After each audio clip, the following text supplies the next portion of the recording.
Hello everyone, welcome back to my channel. Today's video is going to be a little different from my usual content.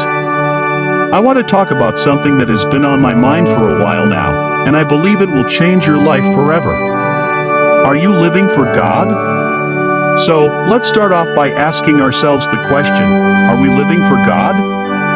Now, this may seem like a simple question, but it's actually quite complex. Living for God means that we are dedicating our lives to Him and putting Him first in everything we do. It means that we are seeking His will for our lives and following His commands. Now, you may be thinking, why is living for God so important? Well, the truth is that when we live for God, we are aligning ourselves with the purpose for which we were created. We were created to glorify God and to do His will. When we do that, we will find true joy, peace, and fulfillment in our lives. So, how do we know if we are living for God? Well, there are a few things that we can look for. First of all, we will have a desire to please God and to follow His commands. We will also have a desire to grow in our relationship with Him through prayer, reading the Bible, and attending church. Another thing to look for is the fruit of the Spirit in our lives. Galatians 5 verses 22 to 23 says, "But the fruit of the Spirit is love, joy, peace, patience, kindness, goodness, faithfulness, gentleness, self-control. Against such things there is no law." If we are truly living for God, we will see these qualities growing in our lives.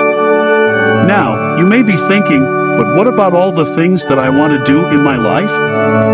How do those fit in with living for God? Well, the truth is that when we are living for God, He will guide us in the path that He has for us. He may give us desires and dreams that are aligned with His will, and He will give us the strength and resources to pursue them. But, if we are living for our own desires and dreams, apart from God's will, we will find ourselves unfulfilled and empty. So, it's important to seek God's will for our lives and to trust Him to lead us in the right direction. Now, I know that living for God can be a challenging thing to do, especially in today's society where there are so many distractions and temptations. But, I want to encourage you to stay the course and to keep your eyes fixed on Him. In the end, living for God is the most important thing that we can do in our lives. It's not always easy, but it's worth it. So, let's commit ourselves to living for Him and to making Him the center of our lives. Well, guys, that's all I have for today's video. I hope you found it helpful and inspiring. If you did, please give it a thumbs up and don't forget to subscribe to my channel for more videos like this one. Until next time, take care and God bless.